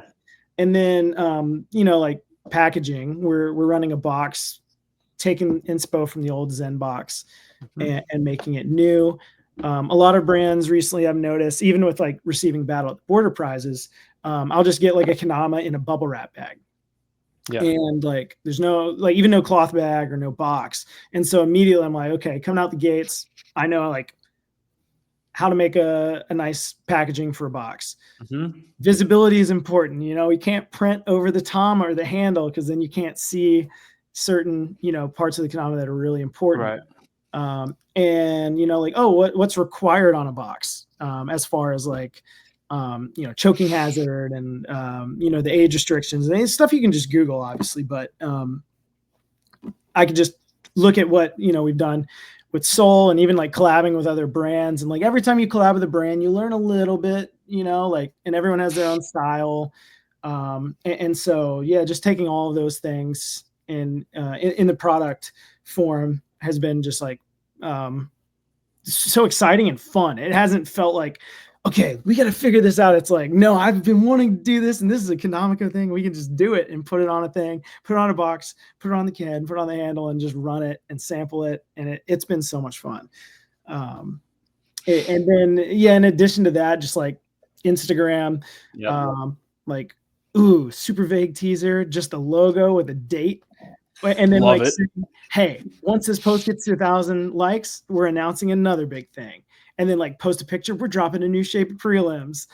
And so all these little things like, you might not think of them if you didn't have that kind of like experience or skill set ahead of time. So yeah, I'm really excited about the blue logo. I mean, that's just like, dude, that's sweet. A little bold, but everyone, nobody's been like, huh. It's been like, oh, I love it. Yeah, I mean, you're totally right. It's so awesome you thought about it because I mean, I'm envisioning someone playing a Kendama Co on stage in freestyle. If I'm even from the back in the crowd, I'll be able to tell. Just if the handle's on the right side, of course, which it will be. So that's really, really nice. And this can, I mean, when did you make the shape? So the shape, what month was that? It was the week after NACO, the week before Thanksgiving. I figured it was kind of in that time frame. That's super fast. Super fast. And then immediately I'm like, lightning fast. I've been waiting 4 years. So like the second I got the green light in October, I was in Japan. I get back, it's November. I go to NACO the next week. Literally, I'm like, it was within 3 weeks of getting the full green light. I had the shape designed. And 3 weeks after that, samples in hand from China, like lightning fast. Dude, that would never happen if you were just starting your first Kendama company. No. Like, so, okay, these things, shape design to final product, you're looking at 1 year. You're literally looking at 1 year.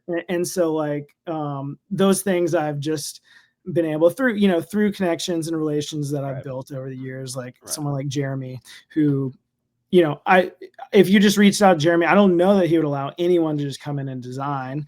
Of course, there's a fee involved in like, you got to pay for the wood, the time, and then all their resources and stuff like that. So definitely moving that quick is crazy. But when you get the green light and the April 1st thing is like, I had the idea to drop on April 1st for 4 years. Like that's been part of the like, dude, I want to KenCo this as much as I can. So yeah, that's you definitely made just some quick moves with the shape and everything. And I think I just anticipate such a massive resurgence of the scene for that KenCo drop. I just anticipate something huge. And yeah, the fact that you're already able to get those out to EKC prelims is absolutely massive. So I'm looking forward to trying to shape out. And one thing I wanted to ask you was, this has been a 4-year journey, not literally every single day, but 4 years in the making of this decision. And was there at any point, did you feel like, acquiring Kendama Co was not the right decision in this past 4 years? Was there any moment of doubt for you? No, I think it was for me. It was like if I'm able to get like, okay, there was one thing that was like, if I can get this, we're doing it. If I can't get this, scratching it completely. The access to the Instagram account. If I cannot get the old Instagram account, this is a sign I'm not supposed to do this. If I can get the Instagram, green flag, good to go. and so like, in October, the first time I got the login info and again, all the green lights, like good to go. I go to the Instagram account, I log in and, sorry, I guess I hit forget password because none of the old passwords worked. So it was the login info and then also the email and the domain all tied together. So it was like getting all three of them. Like we had the domain, but we didn't have the Instagram. And if you don't have the Instagram and the domain and all this, you hit forget password. It just goes to an email that's like lost basically. Yeah. So I hit forget password. I make the new password. I like type Kendama Co in the username. And then I type in the new password, log in. And there I am on the like home feed or whatever for Kendama Co. I'm like, oh, I click on the bottom right corner. It brings me to where I can like edit the bio. And I'm like, okay, we're doing this. We're doing it. Yep. And that was in October. And I'm like, time to get rolling. And so my brain was just, and that's when you started like liking posts and stuff. Yeah. Oh, dude. Okay. So I'm glad you brought that up because I was, dude, for a while, I'm like, do I keep this radio silence until April 1st, 2025? What do I do? I'm like, yeah.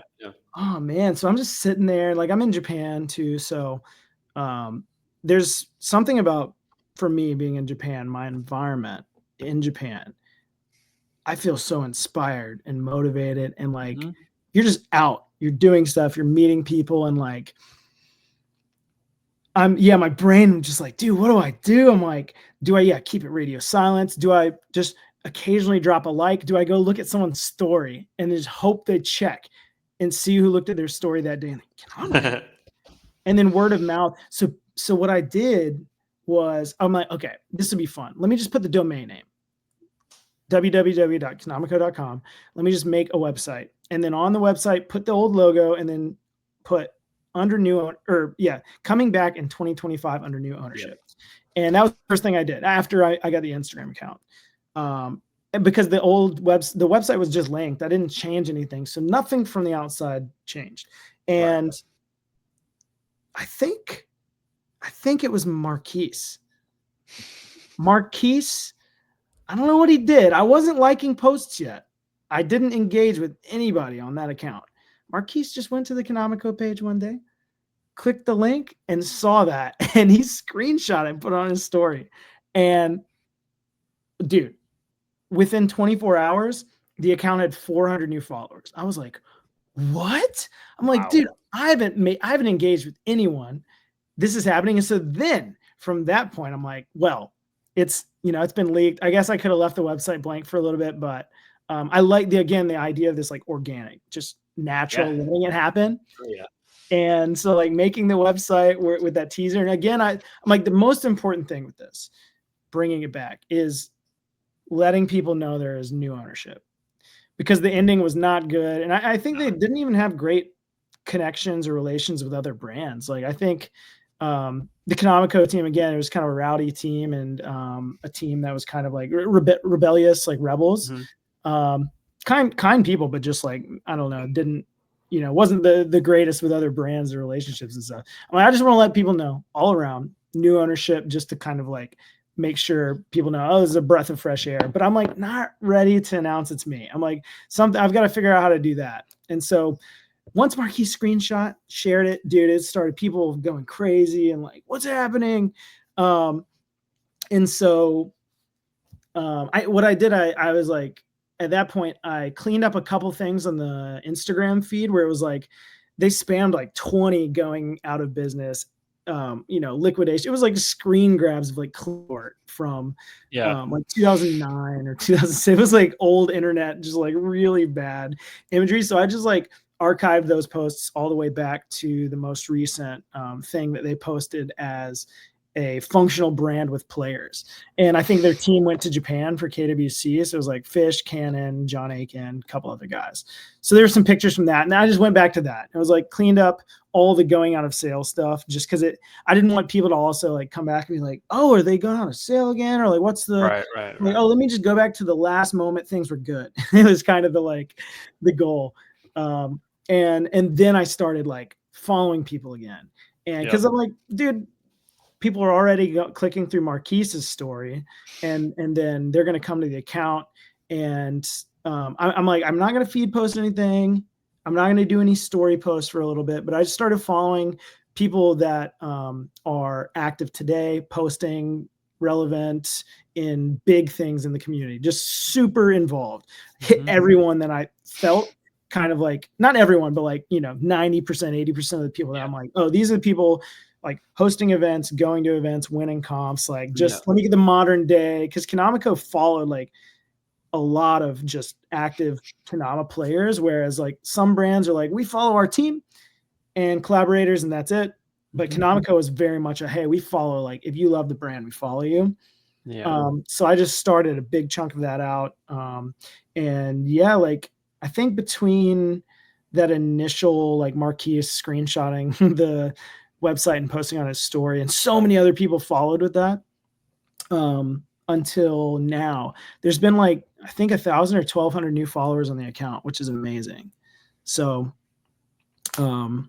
really good. And then probably a good chunk of people who are like, stop playing Kendama, or like, oh, this thing started going again, unfollow. Because there's like, there's like maybe 300 or 400 unfollows, which just happens with any account.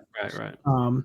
But yeah, that was like an exciting moment where it's like, hey, I'm just going to leave this up to, the nature of whoever, finds it. And Marquise, shout out Marquise. But that was a cool little moment.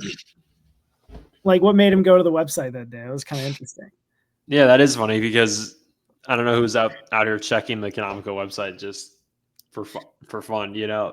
But he did, and it happened. And I remember when you started liking, you liked a couple of Nick and I's posts, and I thought, oh, okay, interesting. Yeah. Kendama Co, interesting. Okay. I really couldn't figure out who it was. To be honest, I thought it was one of the 365 guys. That's the only I really thought. A lot of people, dude. And at NACO, I had to have a lot of those conversations. I'm like, dude, I'm not ready to announce it's me, but like I also don't want to like lie to people. So I played into a few, and then I'm like, oh, we'll see. I'm like, oh, maybe it's this person. And some people would be like, or like Eric from Dow, he like found one of the scavenger hunt Damas, and he's like, "Yo, Chad, thanks for the Dom." I'm like, "Anytime, bro." Yeah. I'm like, Yeah. he could take that as a joke, or he could take it seriously. But I'm like, messed around with that during NACO because I'm like, I'm not ready to tell everybody, but so many people are like thinking it's me. And then there was a lot of people like, oh, maybe it's like the Stod and Onishi were kind of an interesting one. Or sorry, Stod and June. And then there was like a few. I'm trying to remember now, like people like, oh, it could be, what if it's ET? Like before his Azora announcement. But yeah, there was a lot of different speculations. I thought those were all really good. So did you, I mean, we already talked about it over text, but how hard was it to keep a secret from the Sol guys? I mean, it sounds like it wasn't really official until kind of October itself. Yeah. So the only people that really knew, Alex knew because we were roommates for 3 years, and so I just told him. A handful of people I kind of like told just personally one-on-one. Right. I didn't tell anybody like over the phone or like through like text or anything. It was just like we're hanging out or like some kind of situation where it like came up. I think I was also like when I was in Japan, I was switching from like my personal Instagram to like Sol, and like Juryu, I forget, it was Juryu and someone else like saw the KenCo. They're like, "What? Why do you have that?" And I was like, "Oh, I gotta, okay, like come here." I'm like, "You guys cannot tell anybody." But I told the team for the first time at NACO. We had a Sol meeting. It was right after freestyle ended for the day, right before the video premieres. We had like an hour. I'm like, yeah, let's go up. Sol meeting, just talk about everything, and then broke the news about Kendama Co, and it was just like, what? Right. And then like Kevin was just like hat off, messy hair, like he like could not believe it. And yeah, I was like, you guys have any questions? And like they're just asking questions, and like everyone's like, dude, I'm so excited to try the shape. I'm like, yeah, but like you're not on Kendama Co, like you're on Sol, so so you're not getting one. No, Jamin's like, yo, can I switch teams? And I was like, yeah, we'll see. But no, it was cool. The team's like super hyped. And then between NACO and January 1st, I was like, guys, you just got to keep it like radio silence until then, for me, please. But like, yeah, I wanted to tell them in person and not like through a text or whatever. And so a lot more meaningful that way. Yeah, no, that's awesome that you're able to tell everybody. I'm sure I can only imagine the people's looks on their faces when they had that. Yeah, especially because I was doing the scavenger hunt throughout the weekend. It's like, dude, you were at the Sol booth. How did you do that? Like, dude, yeah. I pulled that off. That was stressful. That was probably the most stressful thing. Yeah, what did you do for that? I brought 12 setups and spread them throughout the hotel, just in a part of the day where stuff was happening on stage. And I would just go hi to Dama, took a picture, posted on the story, and never got caught, luckily. But man, that was so stressful. I'd like have it in a tote bag, and then someone would be like, yo, Chad, can I ask you a question? And like sit next to me, and like they like feel the Dama in the bag, maybe.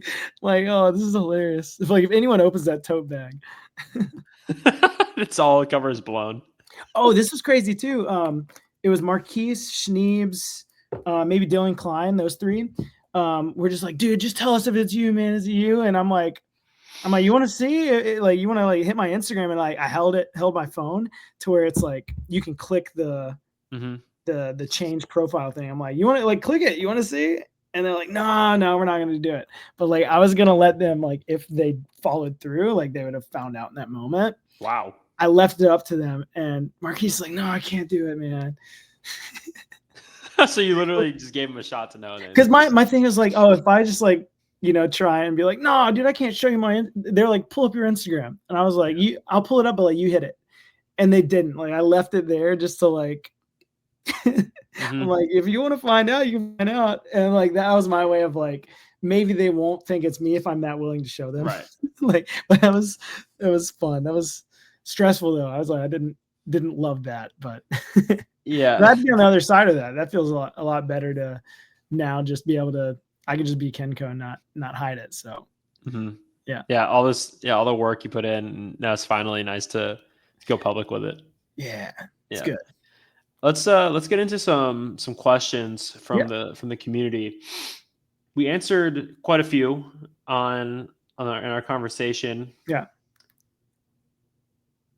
Jacob Schultz actually gave me the idea. He just brought this up to me to like have this conversation. He said, "You know, it'd be cool if you actually talk to Chad about this." And I thought that's a fantastic idea. Let me set it up. Let's go. He's just wondering about how on the journey of how you purchased it and who you had to talk to. We did go through that a little bit, but if you have any more specifics you'd like to touch on. Yeah. So got the web domain. And then the next thing is like, I just got to get the Instagram, the permission. And I was like, if I can just get the Instagram, the permission from the old owners, like, then, I can run some samples, figure out a new shape, like get the ball rolling. And so the conversation is just trying to reach out to Lex and Sam and just waiting for a reply. Sometimes it'd be 2 months, 3 months, 4 months just to get one reply. And then there'd be a small window where like, I don't know what they're doing nowadays. Like, I don't know where they are in the world. I've heard Lex lives in Taiwan. I don't know if that's true. I think Sam lives in Colorado, but I really don't know. But yeah, I would just message. Lex was the one, he like built the old Kendama Co website and was super into that side of things. I think Sam was maybe more into like products. I really don't know. I don't know much, but my goal was just like Instagram and permission. So messaging with both of them.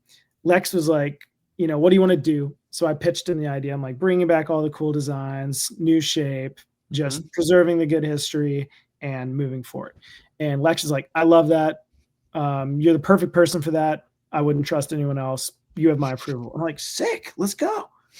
And then Lex is like, the Instagram account. He's like, I don't have the login.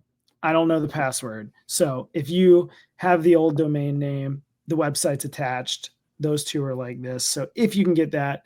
So I was like, dude, I've got the domain. And so we figured all that out.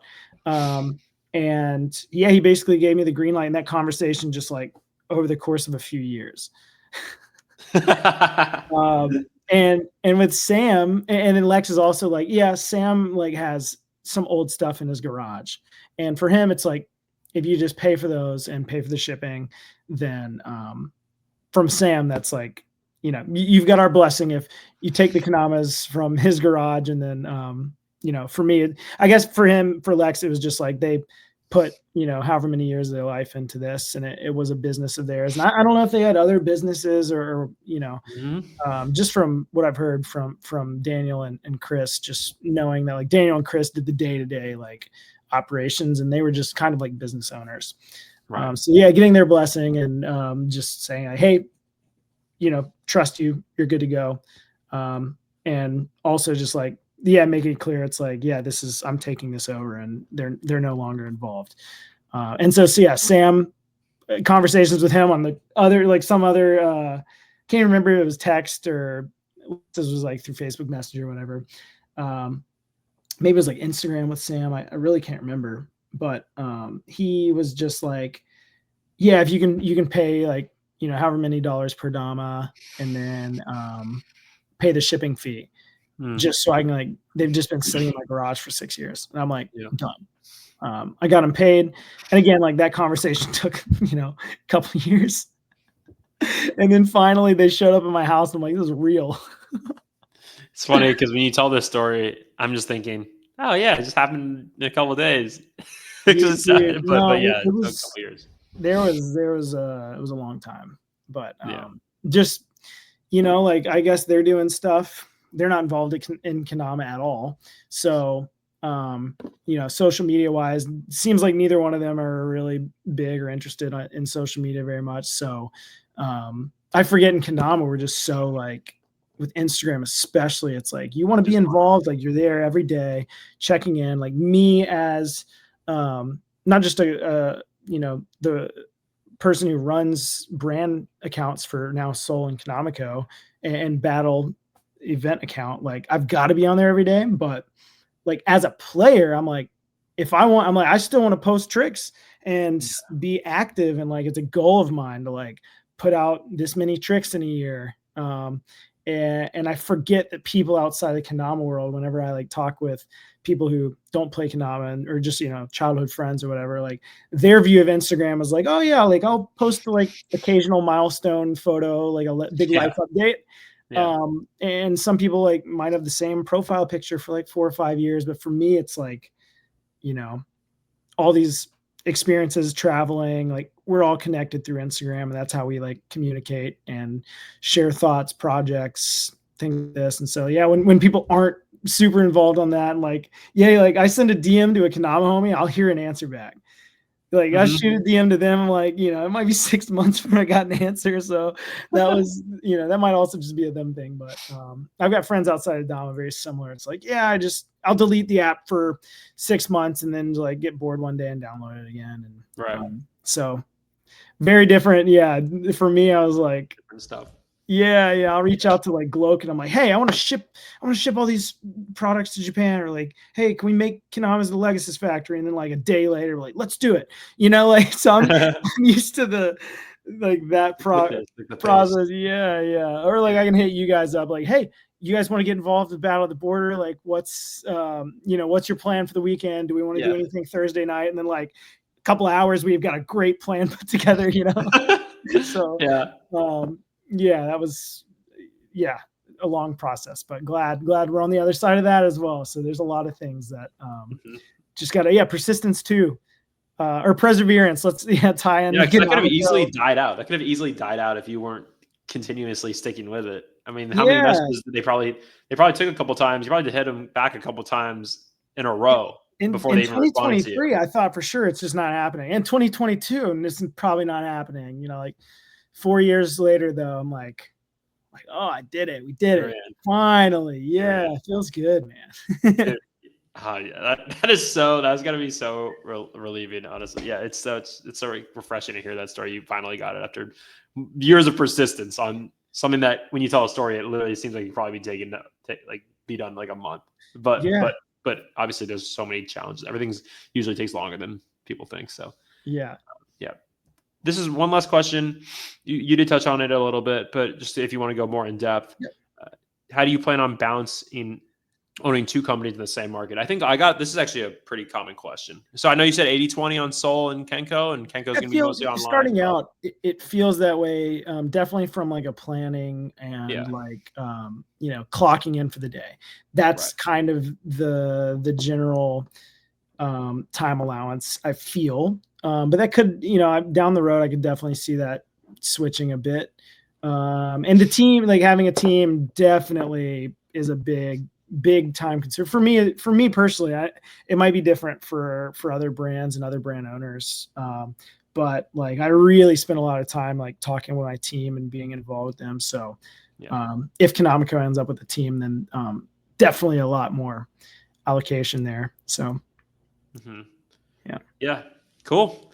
Well, that's really it. That's it from the questions. I think we answered every single other one. Let's go. And well, thank you so much, Chad. I really, really appreciate your time. Thank you so much. I know people have been really, really curious about, what's going on with Kendama Co. So for you to sit down with me today and tell us and chat for an hour and 40 minutes is really, really appreciate that. I know the community will too. Dude, I appreciate talking about it. Again, it's the first opportunity I've had to talk on a podcast about it. So the conversations at prelims, gave me a little like warm up for, some potential questions and things like that. I'm trying to think if there's anything else I want to share about Kendama Co. A few people have asked like, old t-shirts. I'm like bringing back like the classic old t-shirts. And I'll give people some like stuff to look forward to, I guess, right now. Yeah. Please. Bringing back some old stickers, old t-shirts, ideally in the same like layout. It'll be a little different, but like definitely the same vibe. Launching with the cream. That's the first drop, April 1st. Is huge. And then trying to think if there's anything else that pops into my head. Just so many people coming out of the woodworks, old players, which is really exciting. And people, with Sol, I've got my core group of people, designers, collaborators, volunteers at Battle, people who are just super committed to working with me and working alongside me to do things in Kendama.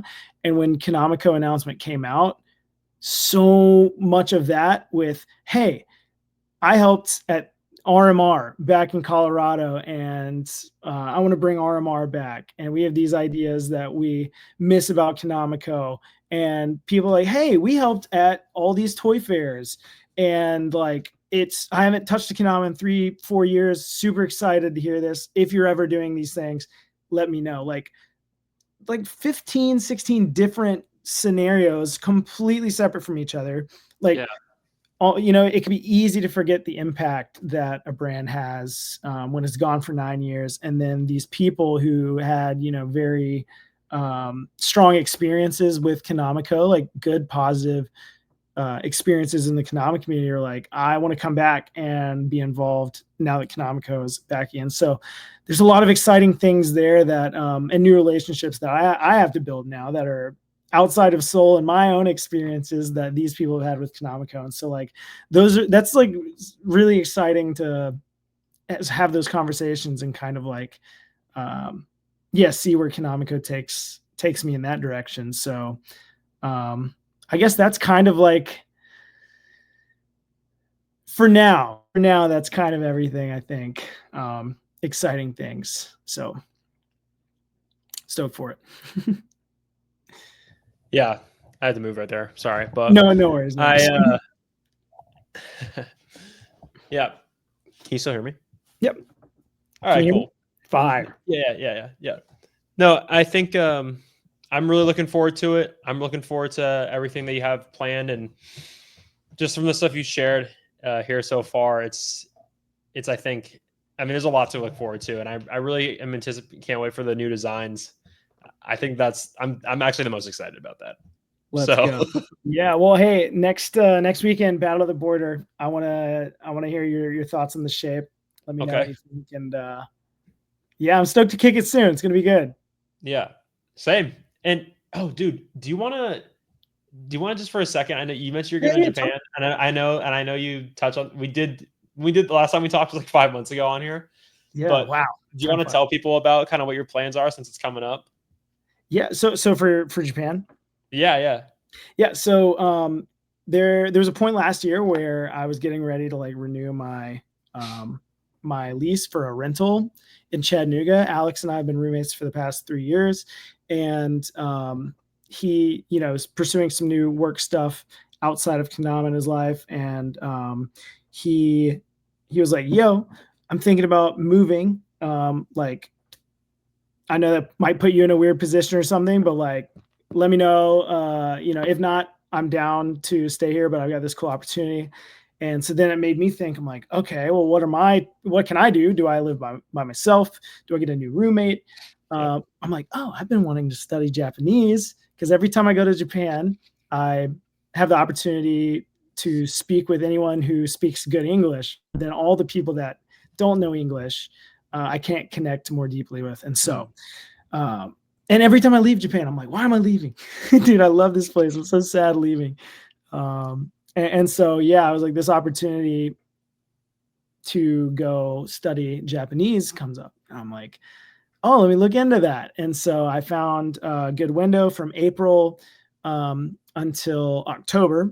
I'll be a student at a Japanese language school in Tokyo, and I'll be living in Japan for 6 months. Initially, I was like, it's perfect. KWC smack in the middle. And then as soon as I finish my school, I'll fly back for NACO in November. Yeah. Bro, they switched them. They put KWC in November. So now I'm like, I'll finish school. I'm like, maybe I have to leave because my visa like runs out and then come back. So I'm like, I got to figure out the like intricacies of all that. But, and like, maybe now I got to come back to the US for NACO. Like, but yeah, I'm going to be studying Japanese for 6 months, and so excited for that. That's going to be amazing. That is freaking amazing. That is so cool. I'm so excited for you. I just got confirmation. There's like basically like 4 steps. And I've like finished the first 2 steps. The next thing I have to do is just like pay for the school. And then they give me a document that I take to the embassy here. Then I get the student visa. So like just 2 more steps and I'm like 100%. I feel like I'm like, it's not 50-50, even though we're halfway there. It feels more like 75% at this point. So yeah, like very, very hyped. But I got that news like yesterday that like approved for the school. And then they're like, okay, the Tokyo Immigration Bureau, something like that, is like approved. And I was like, oh, okay, that's another big one of the next steps. So yeah, it's going down. That's amazing. I know that you really love Japan and you have been wanting to really take Japanese more seriously for a while. And so to see you make this move is just really, really awesome, dude. I can't wait to follow your journeys from whatever you post online, and I'll definitely be checking in with you here and there and just keeping it to know how it's going, because I want to know how it's going. It seems like an amazing opportunity. And you'll be able to bond with everybody on your team and everybody else way more. So that's dude, epic. there's so many conversations where I'm just like, I mean, dude, you're there and you're just like, like, yeah. So like, yeah. And a lot of people at NACO, like, with Ryoga probably felt that way. Like, oh, this kid's so good at Kendama, so cool. But like, it'd be nice to take a peek into his mind, but he just cool. no English. He did so good. And he's just like, arigato, like, thank you. Like, that's the exchange right there. So like, to be able to, ask like, what do you think of this hotel? Like in Japanese, it'll be sick, Yeah. It'll open up a lot more. It just opens up a lot more for you. And it's going to be so cool to see you just bonding more with the Japanese team, because I feel like you guys are already so close. So dude, they've grinded so hard on English. Like the least I can do is like grind in Japanese for them. So I can only communicate with them because of their studying, like because they've worked hard. And even like Noah and I now, it's just like Google Translate is like 90% of our conversation. And so I feel like her and I, like my Japanese is probably a little bit better than her English, but like we're like the next year I feel like both going to be getting better. And so crazy. Just being able to speak with the team is going to be crazy and amazing. So and a few like Nobu 430, he's like next year no English. I was like, perfect. It sounds good. That's awesome. Yeah. Everyone's gonna help me out, and so I should. It's perfect. I mean, you go to Japan, like nobody really has. I mean, if you can speak a little Japanese, I'm sure they'll be more than happy to speak with you, because there's like the English level there isn't as good as the world. They're going to default to English. Like they'll speak with Japanese. So and we can always switch if I need help. Exactly. Next podcast, get Nick on here and we'll do a Japanese interview maybe. We'll see. I don't know if I can do that. His Japanese is so good. I've got to after the 6 months maybe. You can get there. You just got to put in 5 years like he has. But I got to 5 years. Yeah. Well, he's put in that much, like 6 years. So he really has, man. Oh, I've got a good foundation, but school's gonna bring me back a little bit and then really launch me forward. Yeah, it's gonna be awesome. All right, Chad. Well, 5 years. Well, obviously you'll reach conversational way quicker than that. But yeah, dude, thank you so much again. Really appreciate it. It's been awesome talking to you and to hear about all of Kendama Co's future plans and your future plans in your personal life with going to Japan. I cannot wait to see you literally 1 week from today. 1 week from today. I'm stoked. Zach, thank you so much. Such a fun time. A lot of exciting things to look forward to. And I'm also, stoked to hear about all the cool things you're doing as well. So here to support you. And the only way we grow Kendama is just doing this together, doing this, dedicating our lives, waking up in the morning like, all right, let's get it. So exactly. Let's go. Full throttle. Let's go. I'll see you in 1 week, baby. Let's go. All right, Chad. All right. See ya. Peace. Yeah.